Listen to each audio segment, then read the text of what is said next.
The herbalist is first and foremost and forever a student of nature. There is no right way to be an herbalist. There is no wrong way to be an herbalist. Each person's plant path is unique. No one practices herbalism the way another person does. From the home herbalist to the clinical practitioner to everything in between, plant medicine is truly the people's medicine. Herbalism is your ancestral birthright. It is only in the last few generations that technocratic medicine and grocery stores have replaced people's need to know and work with the green-blooded beings that have been in symbiotic relationship with humans since the dawn of time. That you are here today is proof of your ancestors' plant knowledge and medicine ways. They were able to keep themselves and their children alive long enough, generation after generation, to get to you today. If you're feeling called to work with plants, that's because your bones remember this. I've given this a lot of thought in my 15 years of herbal wanderings. I've also thought a lot about the myriad and profound ways that walking the plant path has bettered my life. And out of that thought process, I've recorded a special outro for this episode about the main 5 ways that herbalism has bettered my life. So my top 5 reasons to be an herbalist. So be sure to stick around after the interview for that short and fun list. I am Amber Magnolia Hill, and this is episode 62 of Medicine Stories, where we are remembering what it is to be human upon the earth. Today I'm sharing my second interview with Sajah Popham. The first one came out years ago, episode 17. Sajah shares my life mission of welcoming people onto the plant path, and he has helped thousands of people find their unique place along this plant path and has been one of my most important teachers. So I'm really honored and happy to have him back and to share this with you.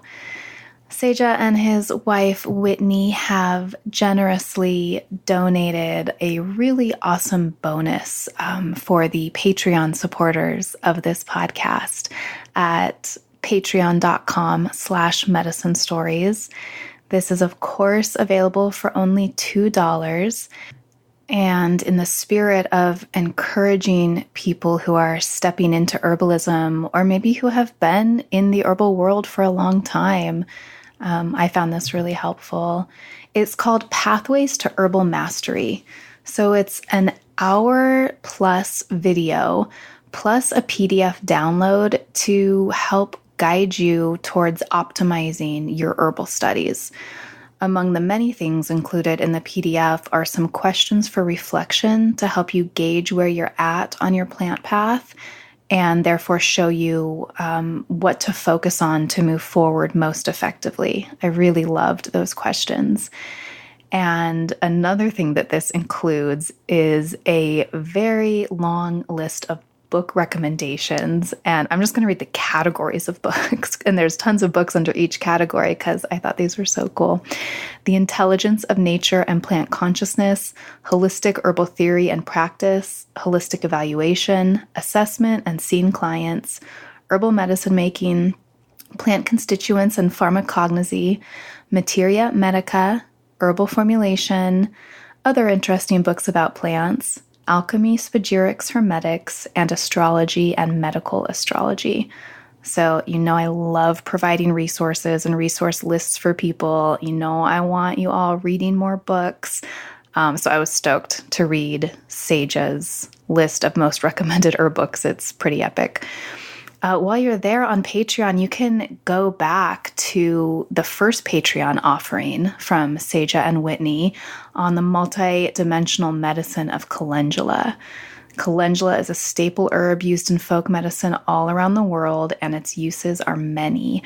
This beautiful 26-page PDF download is a treasure trove that covers a vast amount of both practical and esoteric information about one of herbalism's brightest stars.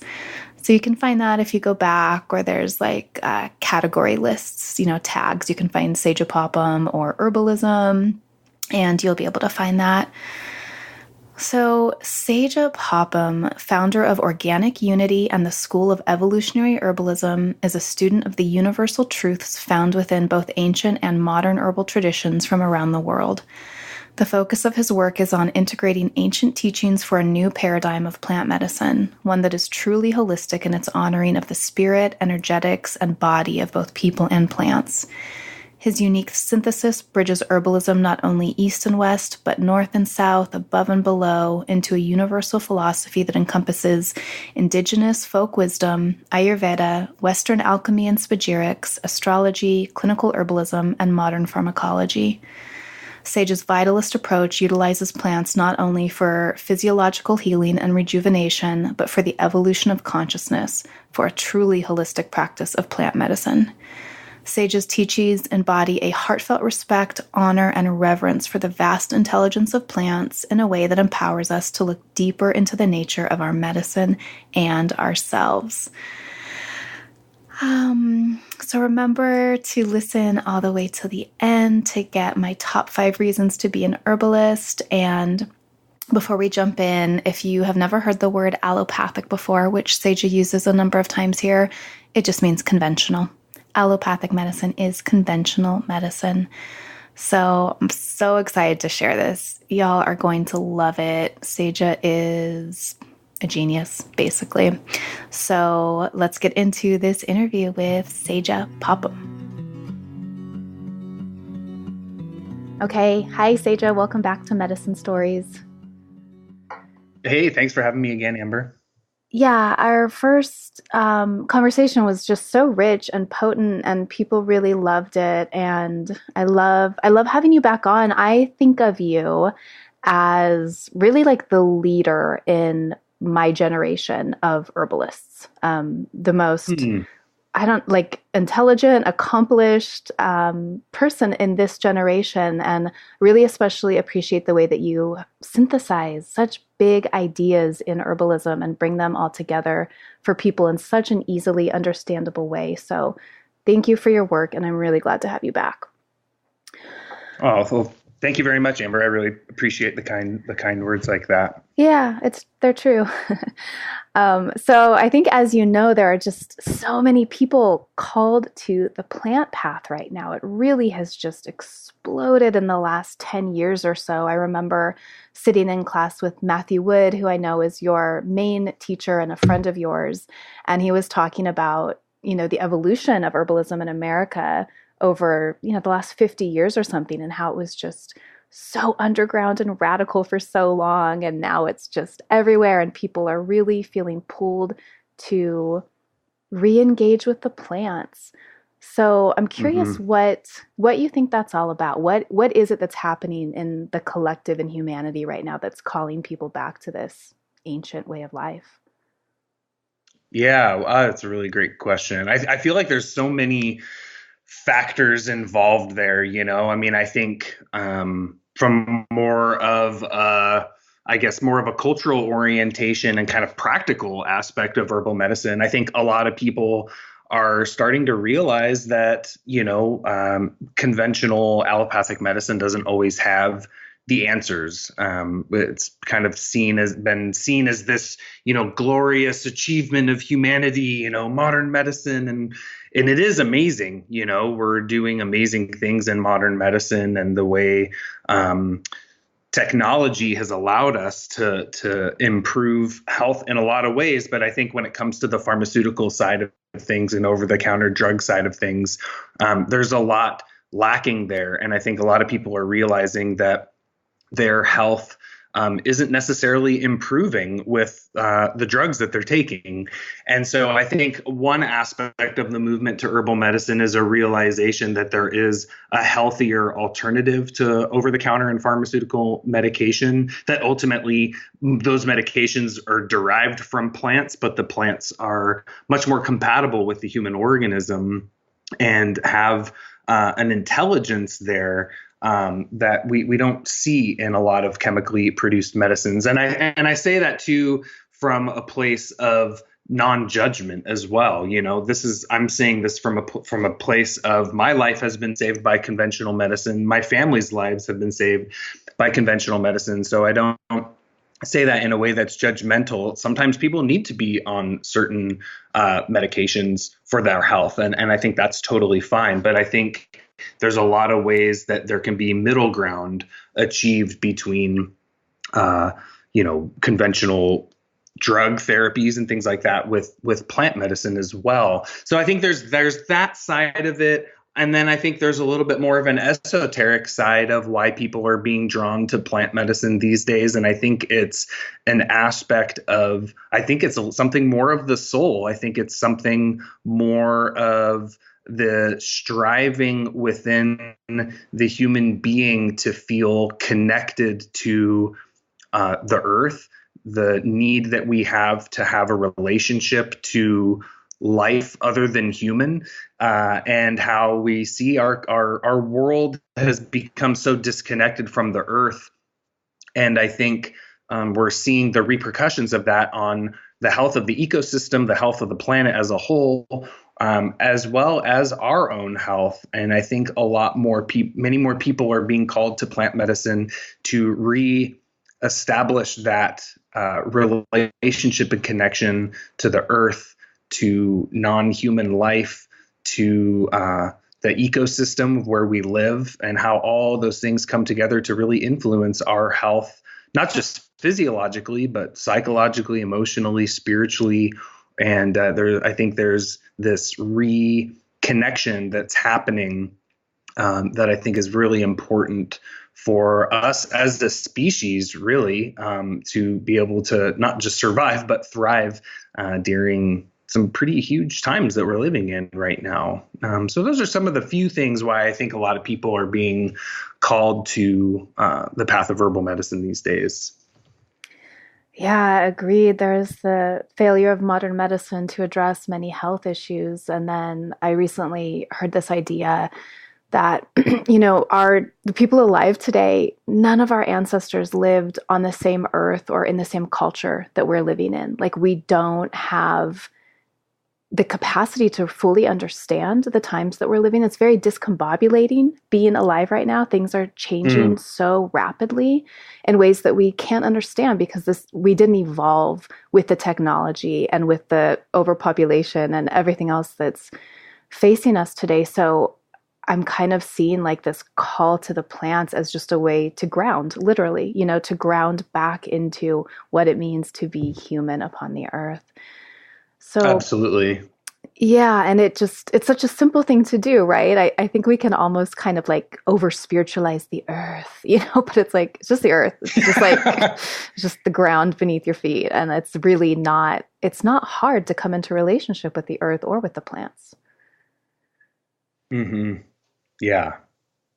Yeah, it's not some endeavor that's beyond you. It's very much within you to do this. So I know that so many of my listeners are just being called to herbalism, just starting to figure out how to reweave that connection and what their individual plant path is going to look like. So I'm curious what you see as like the biggest myth in herbalism, the biggest mistake that newcomers are likely to make. Mm-hmm. Yeah, it's a great question. And it's a question that I'm actually really passionate about because it's something that I that have found myself doing as well on my plant path. And I think there's a few things that a lot of herbalists maybe don't realize that they're doing in terms of their overall kind of mindset and approach to herbs. And I think one of the biggest things here is this concept that I refer to as allopathic herbalism. And I think one of the biggest myths out there is that people think, I am using a plant, therefore I am holistic, right?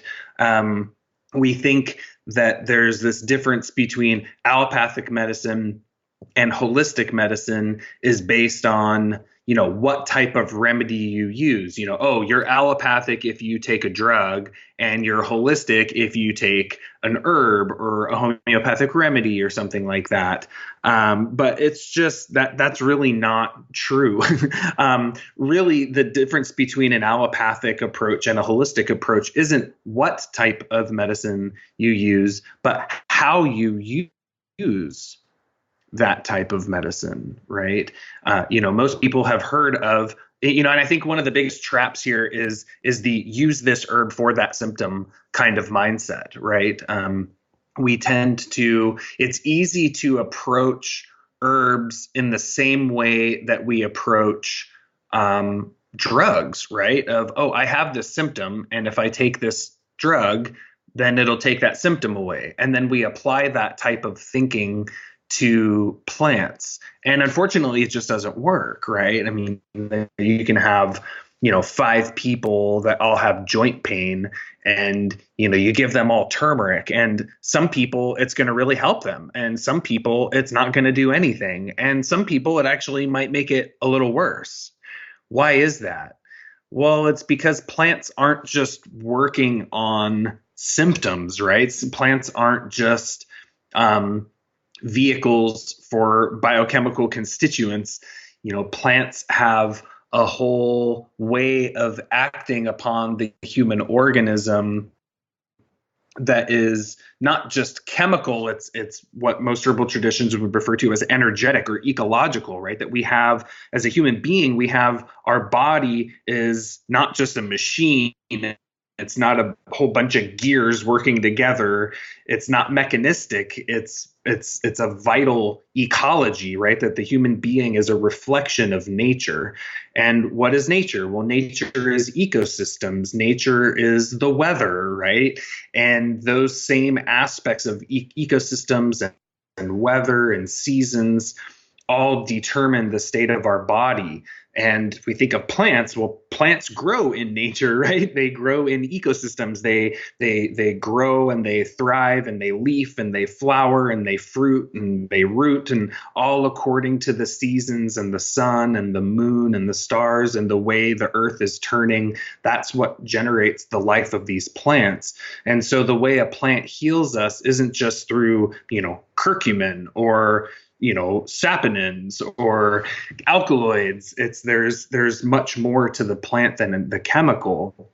And from more traditional approaches to herbal medicine, before they even had a concept of plant chemistry or pharmacology and things like that, people have been using medicinal plants to heal people. And I think it's really important to understand that those traditions have been around a lot longer than science, a lot longer than modern pharmacology, and people have successfully used plants to heal people through more of this ecological or energetic approach to understanding a plant. And so, thinking of that turmeric, you think of turmeric.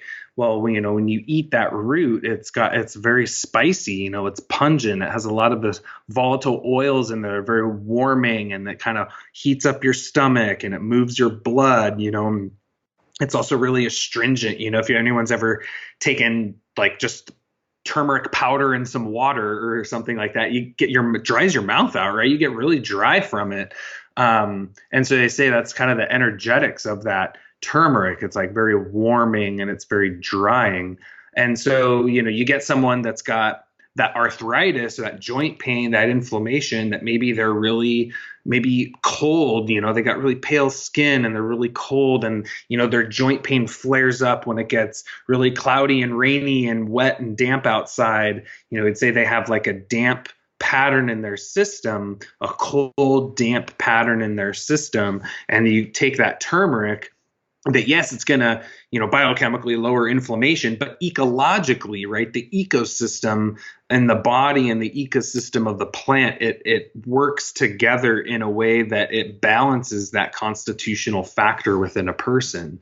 Whereas, you get someone that maybe they also have joint pain, but they're super hot and inflamed and dry, and their tissues are agitated and irritated and all dried out. And you take that hot, dry turmeric, and boy, it just agitates that constitutional pattern, right? And so I know I'm giving a really long answer to this question, but there's a lot to it because it's a whole. The thing is that we have to approach herbal medicine from a totally different orientation than we approach oftentimes, just symptom management and symptom treatment, or the way a doctor looks at us, right? We go to the doctor, we say, hey, I got a headache. And they're like, all right, here's this pill for this headache, or just take some aspirin. It's like, that doesn't work as an herbalist, right? And we have to, for the most part, I would say most herbalists don't want to just put Band-Aids on symptoms, right? If we want to put Band-Aids on symptoms, we can just go to the drugstore. For most of us as herbalists, we want to work with plants in a way that is going to heal people, right? It's going to get into the root cause of that symptom, like what's behind the symptom, that the symptom is just a superficial expression of something deeper going on in the body. And so from a holistic or vitalist perspective on healing, we want to see beyond the symptom.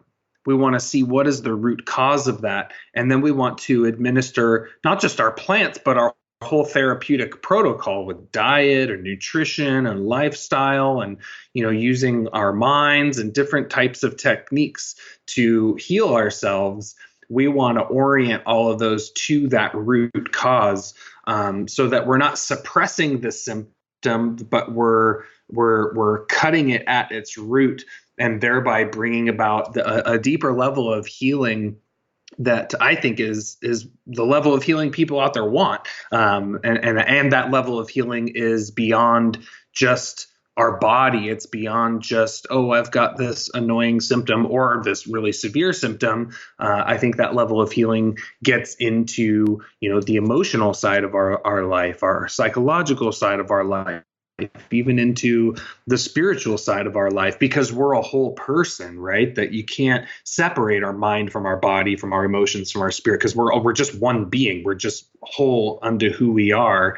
And I think a holistic approach to herbal medicine should approach the whole person, not just the physical side. So anyways, that's kind of a little bit on what I see as kind of being some of the core maybe myths or approaches to herbalism that I think are really important for people to kind of catch early on, so you can change your orientation and how you think about a plant and how you think about a person into more of a holistic orientation and not so much in an allopathic orientation. Yes, it's such an important paradigm shift. It's so much more intelligent and all-encompassing to look at it in that way, rather than, like, as you said, so much of modern medicine is just symptom management. It's just Band-Aids. It's not long-term healing or helping really in any way. And I definitely, when I started, I was working at the Sacramento Natural Foods Co-op in the wellness section, just because I just felt called, like, to learn more about ways of healing the body and plants. And I was definitely just like, what's this pill good for? What's this herb good for? I have this symptom. What should I take for that? And it took years and years for me to understand how limiting that approach and that viewpoint was. And your work has certainly helped me to make that shift. And I really like in your book, Evolutionary Herbalism, you have this great breakdown of sort of like phases that herbalism has gone throughout history: indigenous, vitalist, molecular, and evolutionary. Would you mind just breaking down those 4 phases briefly? Yeah, totally. So, I mean, from my perspective, I was really thinking about, like, what is herbalism, right? Like, just really kind of stepping back and looking at what is this thing that we call herbalism. I was like, oh, well, this is, the way it is a specific way in which human beings relate to the plant kingdom, right? In the context of healing. And when I was really thinking about, well, where did it all start? Well, it all start between that relationship, was that first relationship between people and plants. And wow, relationship between people and plants has changed a lot throughout time.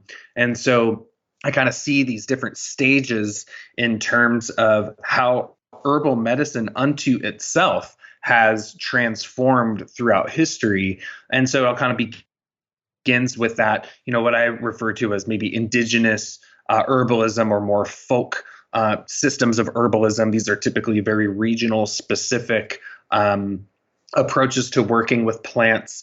Obviously, if we think of the very first human interaction with a plant, they didn't have books or colleges to go to or Google or anything like that, right? What did they have? They had their senses, they had their heart, they had their sensory faculties, really, in order to decipher the properties of those plants. And so that initial phase in the evolution of herbalism was really focused on our direct relationship to the plants themselves, and that we could learn about the plants from the plants themselves. And I think this is a critically important aspect of herbal medicine that we have to bring back, that we let go of our reliance upon Google and the internet and books, or even what people say, even what I say, even what all the experts say, even what every book in our library says. That's all good. I'm not saying to throw it all out, but we don't want it to replace us having an actual relationship with the living medicines that we rely on. So I think that's an important teaching from kind of that first phase of herbal medicine. And I don't have as much time as I'd like to. There's a whole lot that could be said about each one of these phases, but just for the sake of time, I'll move forward. So there we shift into what we might consider more vitalist developments in herbal medicine, or what we might refer to as energetic systems of herbalism. So this is where we kind of see these very regional specific, more possibly spiritual orientations towards herbs, also being very practical at the same time. But we see the more systems being developed, right? We see, whereas that first phase is very much oriented around the direct perceptions of the heart to people and plants, and how the whole orientation of herbalism is. Here in the vitalist phase, we kind of see this alignment between the heart and the mind, where more refined systems are created, or schools or approaches to how medicine is practiced. So these are really what we tend to consider the traditions of herbal medicine that we can actually learn about in this modern world, from the Galenic Greek model to the Unani Tib system of the Middle East, to Chinese medicine, Ayurvedic medicine, Tibetan medicine, eclecticism, physiomedicalism, etc. These are all systematized approaches to how to work with plants in a healing context. And here we see an approach that understands that plants don't just necessarily heal through a spirit, as many of that first phase sees. Now, obviously, I'm making a lot of generalizations. There's a lot of different approaches in that first evolution of herbal medicine. But for the most part, we see here in the vitalist phase, we see an understanding that there is a vital intelligence within the body, and there is a vital intelligence within the plant. And it is that vital intelligence, that ecology of the plant, that shifts the ecology within the person, that brings about its healing properties. Here we see in these traditions, we really see a focus on treating the whole person. We see a need to understand the whole person, not just their symptom, and addressing that whole person through our therapeutic model. Over time, as especially in the Western world, as our intellect is further refined and developed, and we see a gradual, what I consider, desacralization of a lot of traditional approaches that were spiritual in nature. We see alchemy turn into chemistry. We see astrology turn into astronomy. We see herbal medicine turn into drugs. We see this gradual linear reductionistic scientific model kind of take hold of the world. And, there's a period of time where herbal medicine, essentially kind of disappeared in the early 1900s with the fall of some of the North American systems, physiomedicalism, eclecticism, homeopathy, all that became really unpopular, and more conventional approaches, drug therapies just coming out. Everyone's getting really excited about drugs, and we see this kind of biomedical model take root. And so that's what I see as that third phase in the evolution of herbalism is biomedical herbalism, right? Which is really what we see kind of more dominant today. Obviously, there's people from all phases in this evolution working with plants, but what we see is kind of the more standard orientation these days is that, well, plants have chemicals, humans are made of chemicals, and if you take these plants with these certain chemicals, they'll help your symptoms. It's kind of the simplified orientation of it. And I say that with, from the perspective of someone who studied a lot of pharmacology. I have a degree in herbal sciences from Bastyr University, so I really love and appreciate that biochemical approach. Understanding the pharmacodynamics and pharmacokinetics of how plants function in the human organism is fascinating. It's amazing to know how a plant travels through the body and binds to different receptors and adjusts the physiological mechanisms within us. It's incredible. But I think while that can be very useful and fascinating information, I think it can also be very limiting from a clinical perspective, right? Because no one's going to come to you and say, hey, I feel like I need, these certain enzyme levels to be increased in my body, or I feel like my cyclooxygenase is really imbalanced, or, it's like no one's going to talk that way. And like most people don't think that way. So the biomedical model, I think, is helpful for us to understand how plants work. But as far as a clinical therapeutic model, I'm not sure it's the most helpful for the herbalist that wants to be helping other people with plants. And so then we move into the final phase, which is what I refer to as evolutionary herbalism, which isn't really anything new. It's just taking all three of those phases and seeing them not as being separate, right? That they're just different approaches to the same thing, different lenses of seeing the world, from a scientific lens to an energetic lens to a spiritual lens. We're all looking at the same thing, just using different language. And so from my perspective and my approach to plant medicine, we can equally talk about biochemical constituents. And in the next sentence, we can talk about how a plant can facilitate in our spiritual growth and development.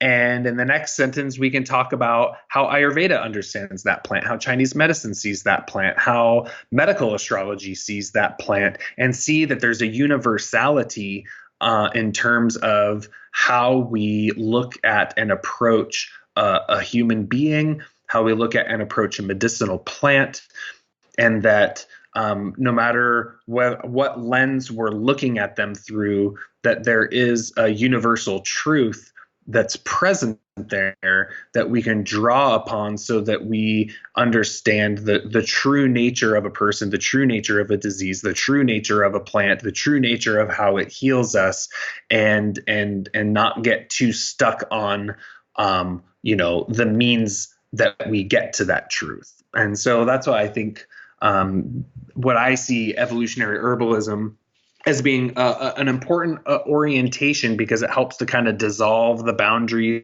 and the barriers and this is the right way of looking at it and that's the wrong way of looking at it. It's like, well, no, they're all good. We just need to get beyond the language barriers that I think human beings naturally kind of put up. And not to mention that, in the evolutionary model, that these plants are equally powerful in their healing virtues to heal our body, our organ systems, our tissues, while at the same time helping us to move through that deeper level of healing that I all think we're put here on this earth to do. The traumas that we have, the struggles that we experience in our hearts and in our minds, the ways that we need to grow as a human on this earth, on this path that we're on, that the plants can be supportive to that process for us. And I think, you see that a lot too in herbalism, like, oh, you'll get people over here, herbalists over here that, are really scientific or they're really clinical and they just work with symptoms in the body, and then on the other end of the spectrum, you get maybe more people that are, I guess, for lack of a better term, maybe a little more woo-woo in their herbalism, right? And I don't say that in an offensive way, right? Because I'm woo to the max, but I'm also scientific to the max. Right, where they're like maybe helping people more with their mind or their emotions, and maybe they're working with more subtle forms of herbal medicine like flower essences. And I see that those two can come together, right? And that's the way I see the evolutionary herbalist, is that we can strike a balance between all these seemingly different perspectives and orientations. So that's kind of how I see a little bit of those phases in the evolution of herbal medicine itself. That's so brilliant. I love big picture historical thinking. And again, this just really speaks to your incredible ability to synthesize big ideas and bring them together. And that's what you're doing with evolutionary herbalism. And I just couldn't agree more that for what I have found for myself is that when I really truly start to heal something, it's because I am coming at it from a number of different angles. And oftentimes they're unexpected. And there is the mythic mindedness, the emotions, the physical stuff, the movement, just, such big things. I often say that healing is open-ended and endless. So it's open-ended in that we can't be sure where it's going to come from, and it comes in unexpected ways, and we have to stay open to what comes up on that path. And it's endless because we never heal back into who or what we were. We're constantly healing into newer versions of ourselves, hopefully wiser versions of ourselves. And it reminds me of something that you say, which is to study healing is to study life itself. So can you expand on that? And in that too, with that, the word life in there, kind of flesh out more what vitalism is. Yeah. I just want to, before I dig into that, I just want to say I really like how you said that healing is endless, right? And it's that we're healing into better versions of who we are, new versions of ourself. And I think one thing about that, that comes to mind is it's really easy for us to think in terms of like, oh, our past, like, oh, I'm this way because this horrible, shitty thing happened in my childhood, and I have to regress back there. I got to relive that, or I got to process that, or I got to going back. And it's good, that can be good to an extent, right? It's like, it's important for us to acknowledge the areas of our life where we've experienced trauma, where we need to forgive ourselves, where we need to forgive other people, where we need to come to terms with what's happened and not let it adversely affect us. But I think there also comes a time where we don't have to go back there anymore, right? We just need to move forward. We need to vision forward into, well, who and how do I want to be in my life from here on out, So anyways, that's just kind of what you said was making me think about that. And I really agree with that. And I think I really like how you said that. It was really clever. So anyways, the life, yes, healing. So to me, the herbalist, so one thing I always like to tell my students is that the herbalist is first and foremost and forever a student of nature. Because to me, as an herbalist, we're working with life. We are working with the life of a person. When someone is sitting in front of us and asking us for help, they're talking about their life. They're talking about their struggles. They're talking about the things that they deal with that, maybe make them suffer and struggle in their life, and they want to feel better, right? They want things to be better. And so we're working with that person's life kind of on that big picture level, but on a deeper level, we're working with the individual life of an organ system. Say they have a certain health problem in their stomach. Well, there's a life force in that stomach. There's an intelligence in that stomach. There's an ecosystem there. There's an archetype in that organ system that is an expression of life that wants to find its own balance too within the greater ecosystem of the body. And so that's one way I like to think about the human being too, is that yes, we have our life, but we're also composed of all of these organs and systems and tissues that have their own life, that wants to be healed as well. And then we're looking at what are we using as our medicine, right? We're working with these plants, these living, I always like to think of plants as the living, healing intelligence of the earth, that the earth is alive, that the earth is intelligent, and it generates these plants grow up out of the soil, and they have this life, right? And they're drawing in the life from the water. They're drawing in the life from the soil and the earth. They're drawing in the life and light from the sun and the moon and the stars. The wind is blowing through them. They're taking in all of this life around them, and they're transforming it into this new form that just so happens to have this very profound effect upon us as people when we put it into our body, right? And so there's a transference of that life intelligence from nature into the plant, and then from plant into the person. And to me, it's all life, right? And so to me, the student of healing is a student of life itself, and the way in which the human organism is put together is a reflection of that life. Right. Like I said earlier, I think in more of that biochemical, biomedical model, we kind of see the human being as a gear, right, or a machine. Whereas in more vitalist approaches to life and to healing and to medicine, we see that the human organism is like a garden, or like an ecosystem, or like a reflection of nature.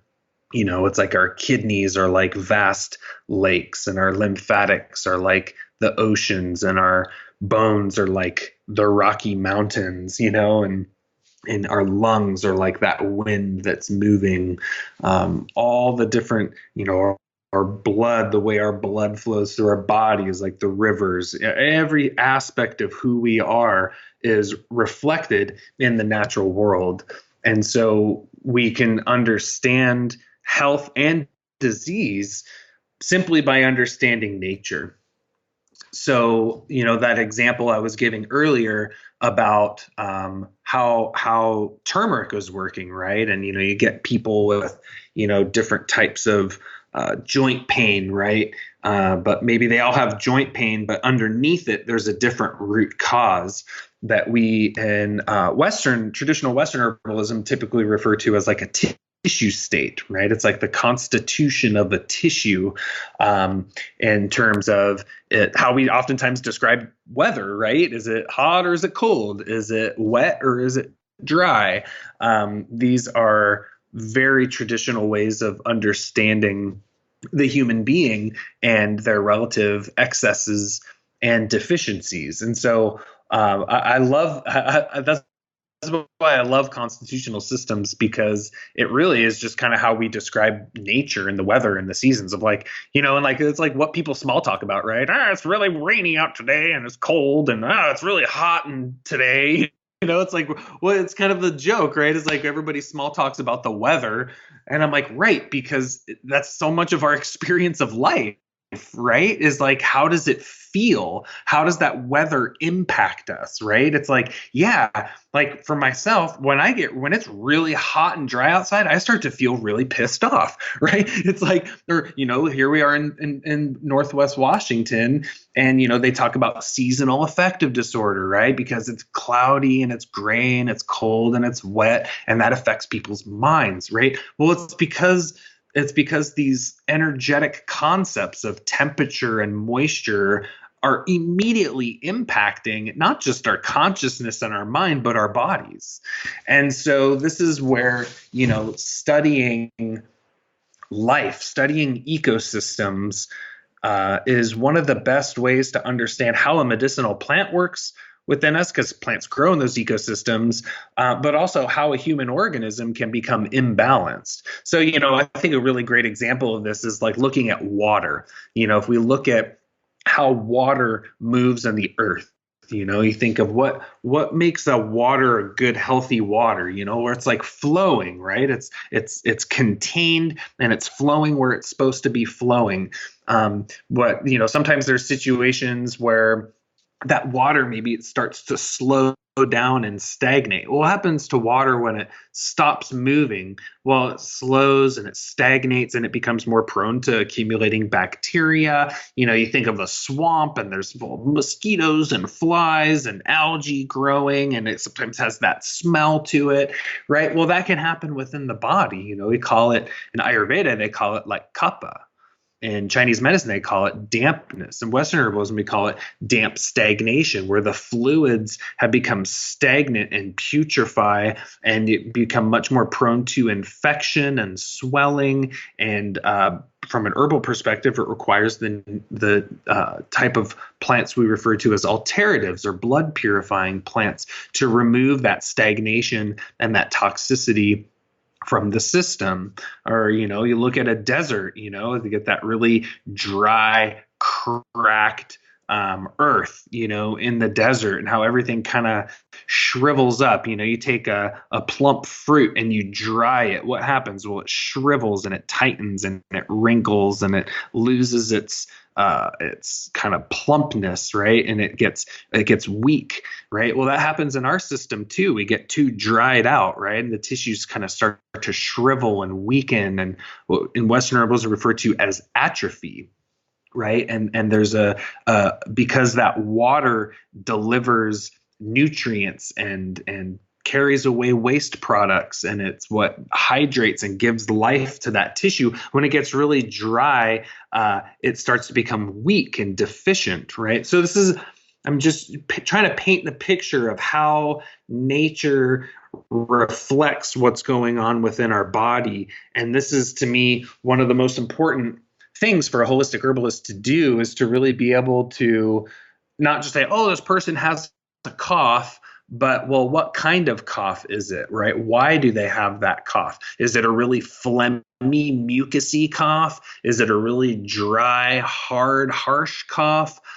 Because that's going to inform you what types of plants you want to use, right? Because if someone's really phlegmy and mucusy and damp, well, you don't really want to give them a bunch of marshmallow root or licorice root, because those are really wet herbs, right? Damp producing herbs.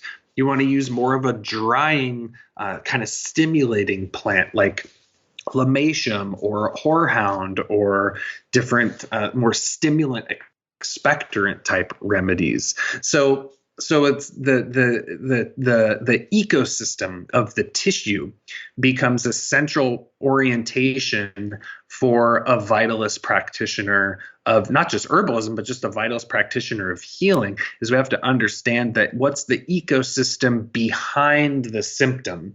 And as soon as we can decipher what the ecosystem behind the symptom is, the choosing what plant is going to be remedial for that person becomes much more refined, right? It's not just, oh, they have a cough. Well, pick a herb that's good for the lungs. It's like, well, that's a lot of different plants, right?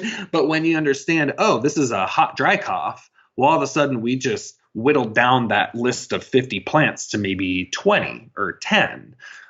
So this is a way of getting more precise and specific in what herbs we will find to be effective for a person. And that's really what gets us to kind of work through some of those issues of, oh, well, I tried this herb and it didn't work.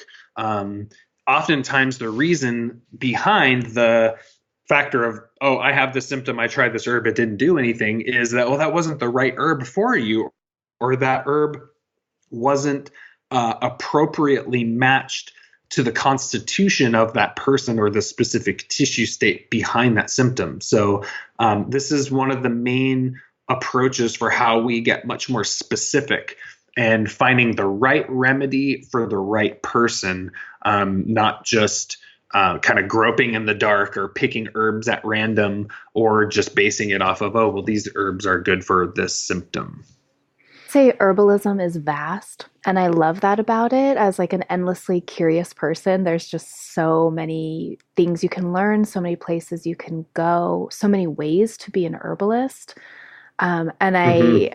I think that maybe some beginners might feel a little overwhelmed by that vastness, and like hearing you Oh, talk, for you know, sure. I'm sure a lot of people are like, I'll never be as smart as Sajah or know everything he does, but that is what is so just beautiful about the framework that you share with people, is that like these correspondences between nature, between and the bodies and our and the plants and everything, and you have lots of like visuals for this in your online course and in your books. Your book makes it simple. It really does simplify something that seems so complicated and complex at first, and just puts it in a language and in a framework that we know and that we've known since childhood. And you can really start to kind of drop the imposter syndrome around, I'll never learn all this stuff. Like, no, you will never learn all this stuff. Sajah does not know everything there is to know about For herbalism.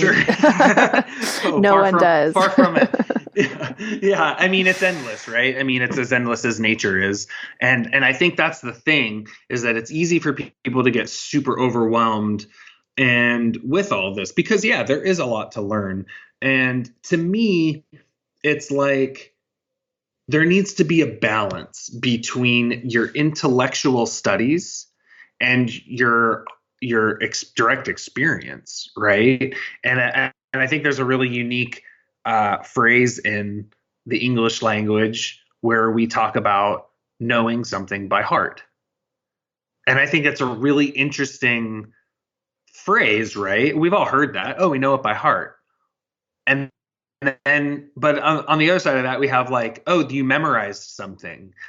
And they're kind of similar, right? Like, but what's the difference between memorizing something and knowing something by heart, right? It's like when you know something by heart, it's integrated into who you are. It's a way of you've experienced something when you know it by heart. It's one thing to memorize that Oregon graperoot and dandelion and gentian and mugwort are all bitter, right? But that's fleeting. Like you can forget that when you memorize it. But when you dig up dandelion root, you dig up gentian root, you dig up Oregon graperoot, you pick some mugwort leaf, and you put those all in your mouth and you experience it. Now you know it by heart. You'll never forget that. And I think one of the reasons why I think a lot of people get overwhelmed with studying herbalism is A, they just focus on intellectual studies. They read books, basically read books, go to workshops, go to conferences, which is great. But I think our intellectual knowledge has to be balanced with our experiential understanding. For myself, like I don't want knowledge of plants. Like knowledge is great. I want understanding, because understanding when worked with over time turns into wisdom. And I would much rather be a wise herbalist than a knowledgeable herbalist. And so I think there's the need for the intellectual knowledge, the experiential understanding. I also think one of the reasons a lot of people get overwhelmed when it comes to studying herbalism is because they don't understand, they don't have a framework, they don't have a pathway for study, they don't know what the different stages of development are. Like what does it mean? How do you know when you've moved beyond just like a beginner level to maybe more of an intermediate level? And what are the things that you need to learn and understand in order to move from one phase of development to another phase of development, right? Most people don't talk about that. They don't take a step back and look at kind of the overarching progression, are the stages of development of an herbalist. And this is something that I've thought of a lot and really strive to incorporate into my teachings so that we can know where we are, right? And then what we need to do and learn and understand and integrate in order to move to that next level on our plant path. So that's something that I've really thought about a lot. And I think really just what comes down to frameworks, right? Like what are the things like, okay, here's the things that you need to understand and experience in order to be solid and stable in this level of development, so that then you're ready to take on that next level of challenge, basically, to get to that point where, and, like you said, there's a lot of different kinds of herbalists. My approach is generally wanting to teach people how to help other people with plants. I think that always starts with helping yourself and healing yourself, so that you can have that experience yourself, and then therefore cultivate trust in the plants, and have an unshakable faith and belief in the power of the plants. But ultimately, my goal is to teach people how to be able to work with the plants to help out, their friends, their family, their community, their clinic, so that just more and more people are getting healed through the plants, basically. Yeah, and my brand of herbalism is more just of a home herbalist. I use plants for myself and my family every day. And then as someone who brings different minds together to talk about this on this podcast, and someone who shares resources around herbalism.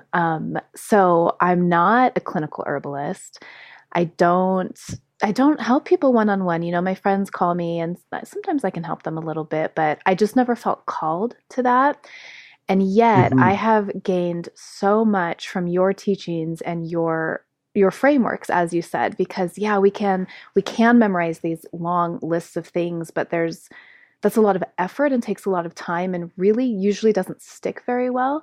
But when we have the right framework, the right framework in place for taking in information, suddenly everything can just fall into place. And like that knowing of the heart, you write about that in your book, Gnosis Cardiaca.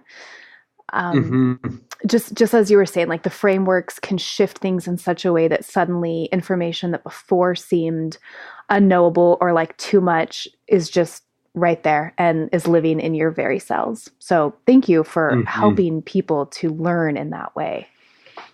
You're welcome. Thank you for taking it in. Yeah. So on that note, let's share about, so you've got your book, Evolutionary Herbalism, Science, Spirituality, and Medicine from the Heart of Nature. So if you guys are into what Sajah talked about today, this is so thorough. I really feel like this is like a reference book. This is something I come back to again and again and again.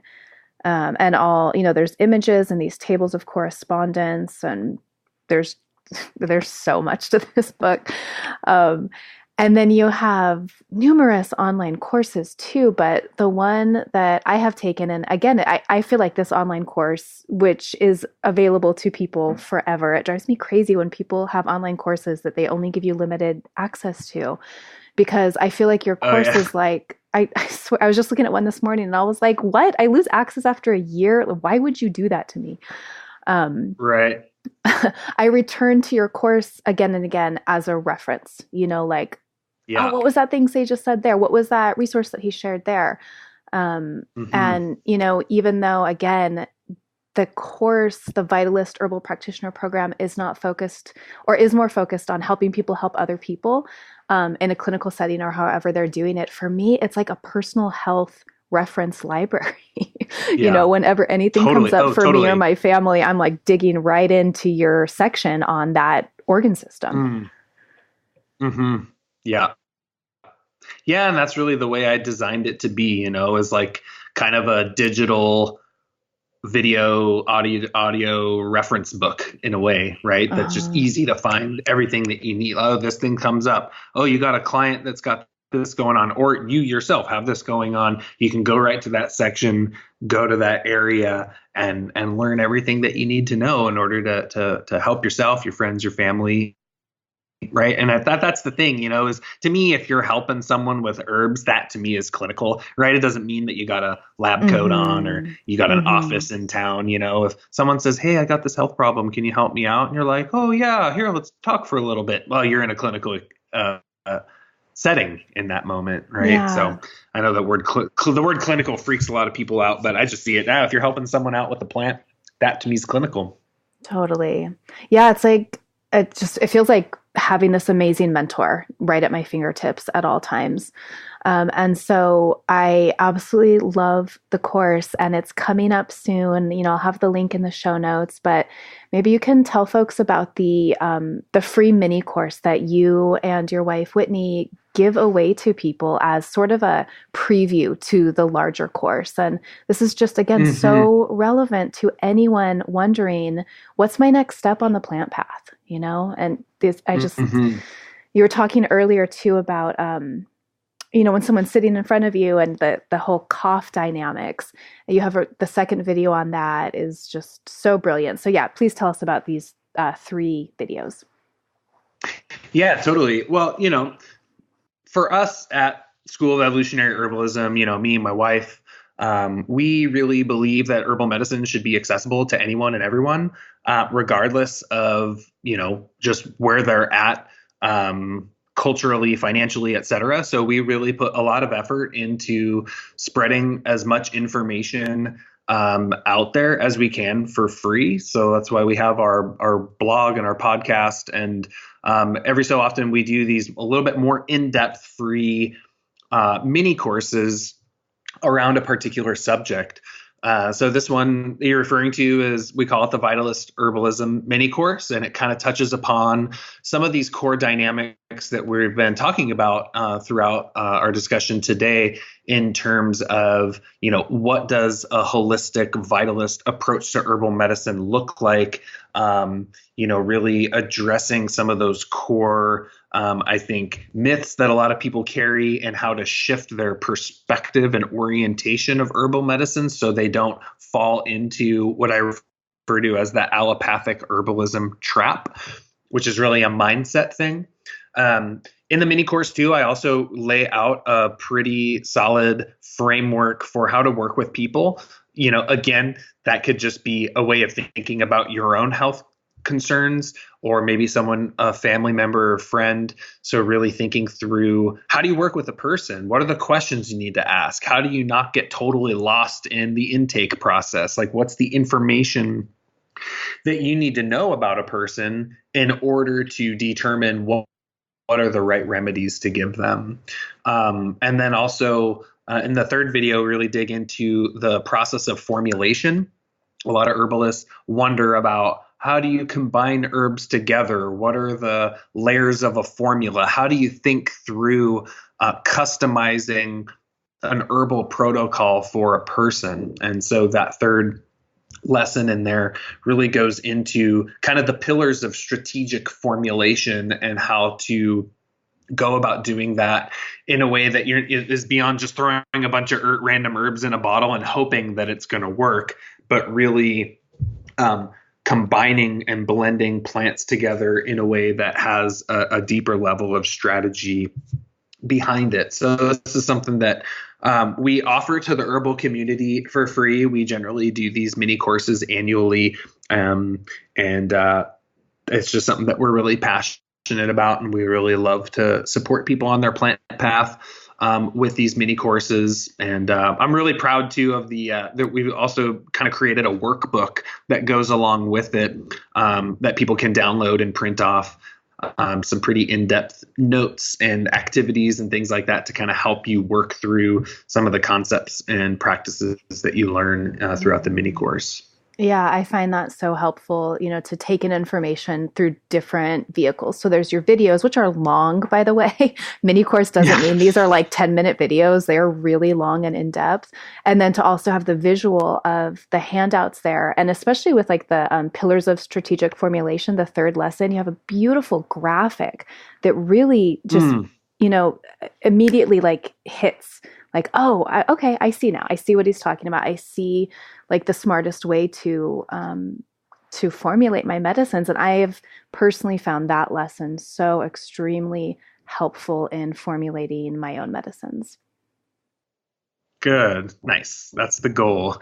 Yeah. We really like these to be in depth, right? I mean, I think it's called a mini course, we really like you to be able to get some solid takeaways and good teachings that you can put into use now, and not just a little teaser that makes you just wanting more, but not enough that you can do anything with. We really like to provide some solid content that you can put into use and action right after you're done watching the video. So Yeah, exactly. And yeah, you guys, you do give away so much good information to people. Sometimes I really stop and think about like how many hours you must have sat behind a computer building everything you've built, writing everything you've written, doing your podcast, writing your book.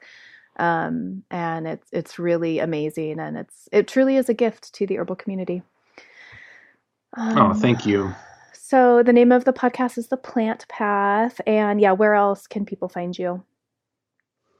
Yeah, well, our main website there is evolutionaryherbalism.com, and as you mentioned, our podcast, The Plant Path. We also got, YouTube channel, Facebook, Instagram, etc. Just search us at Evolutionary Herbalism, and lots of free materials up all over there on the interwebs, and of course our book can be found, or my book can be found on Amazon or on the North Atlantic Book website if you want to buy it directly from the publisher. And I'm super excited to announce that an audiobook is going to be hopefully coming out this year, 2020, for Evolutionary Herbalism. So it's a pretty exciting piece of news I just got the other day. So I'm looking forward to that. Are you going to be narrating? I'm a big audiobook guy. Yeah. I'm not. They tend to like to get professional narrators. Yeah.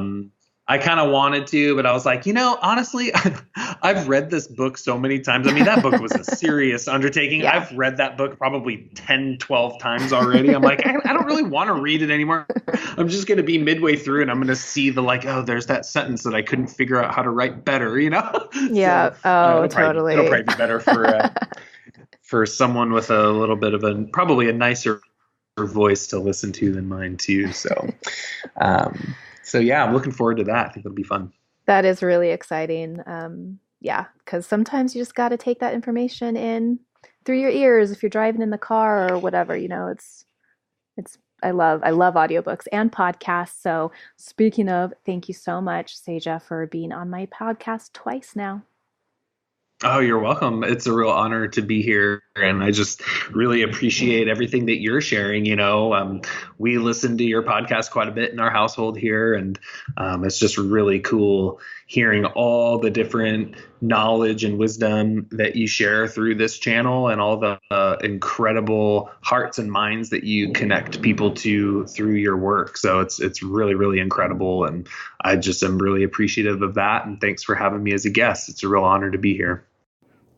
Okay, I hope you are feeling deeply inspired and excited and ready to move forward without any imposter syndrome, any old untrue story that the plant path is not for you. So as promised, here are my top 5 reasons to be an herbalist. 1, you always have a skill or a medicine to gift or trade. This is huge. Whenever you meet a special new person or see something you'd like to acquire or find yourself in a situation where someone is in need, you have something both magical and useful to offer. A bottle of medicine offered as a gift or a trade and or knowledge of healing ways are always welcome and appreciated by others. 2, you get to live out the mythic archetype of the healer or the medicine person or whatever you want to call it. Okay, maybe you haven't always been intrigued by the old witch in the forest or the great wizard in the castle, but I sure have been. From Baba Yaga with her mortar and pestle to Aragorn, a mere mortal, using Athelas to heal Frodo's wound, this is an ancient human archetype that resonates for many of us, and getting to embody it brings pure joy. Forgive my poorly pronounced Elvish there, y'all. 3, so much money saved on healthcare. I have been able to take care of every single issue my daughters have had at home for 13 years now. To be clear, we've gotten diagnoses and misdiagnoses from doctors once or twice, and I will happily take them in if something is ever beyond my scope. But so far, every illness, ailment, and injury has been easy for me to tend to at home with some basic home herbalism. not to mention the preventative money-saving aspects of living an herbal lifestyle. 4, being outside, getting your hands dirty, and communing with flowers is scientifically proven to make you happy. This is one of those modern science proves a common sense notion kind of thing.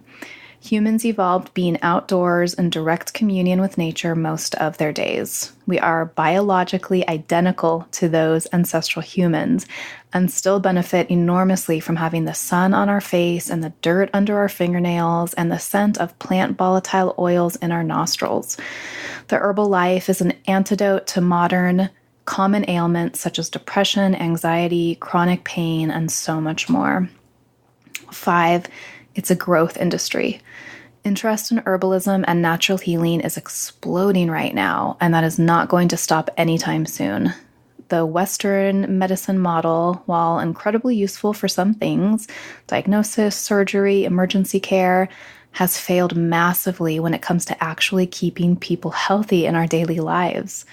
Herbalism, especially Vitalist herbalism, is filling the hunger that increasing number of folks feel to return to a truly vibrant state of health and well-being.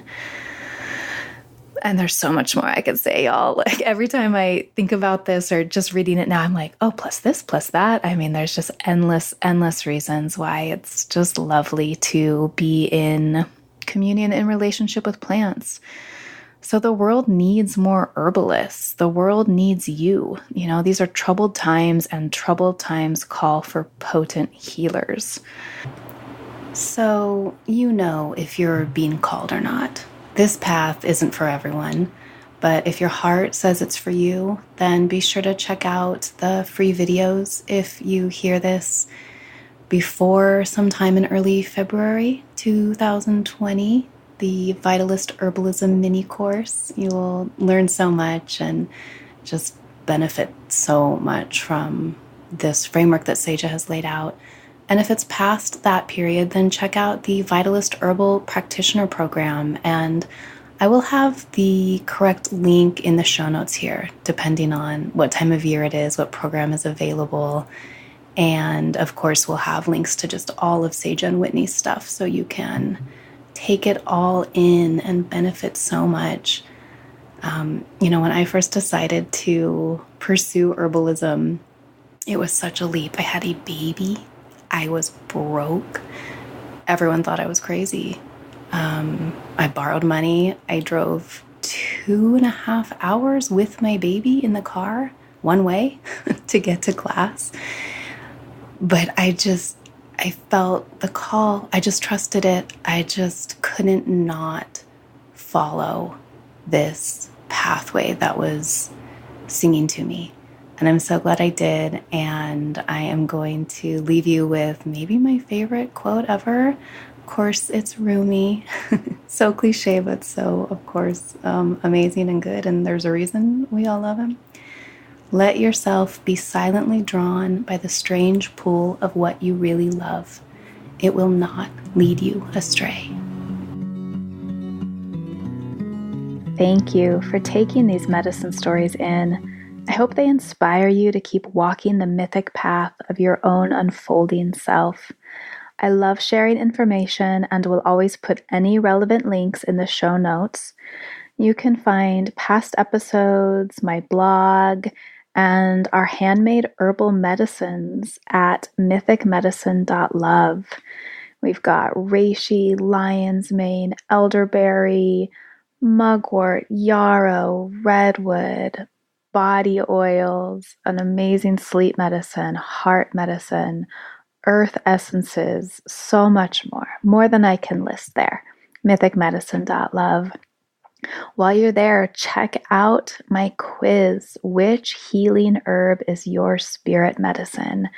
It's fun and lighthearted, but the results are really in-depth and designed to bring you into closer alignment with both the medicine that you're in need of and the medicine that you already carry and can bring to others. If you love the show, please consider supporting it at patreon.com/medicine stories. It is so worth your while. There are dozens and dozens of killer rewards there, and I've been told by many folks that it's the best Patreon out there. We've got ebooks, downloadable PDFs, bonus interviews, guided meditations, giveaways, resource guides, links to online learning, and behind the scenes stuff, and just so much more. The best of it is available at the $2 a month level. Thank you. And please subscribe on whichever app you use. Just click that little subscribe button and review on iTunes. It's so helpful. And if you do that, you just may be featured in a listener spotlight in the future. The music that opens the show is by Marie Sue. That's MarieeSiaux from her beautiful song, Wild Eyes. Thank you, Marie. And thanks to you all. I look forward to next time.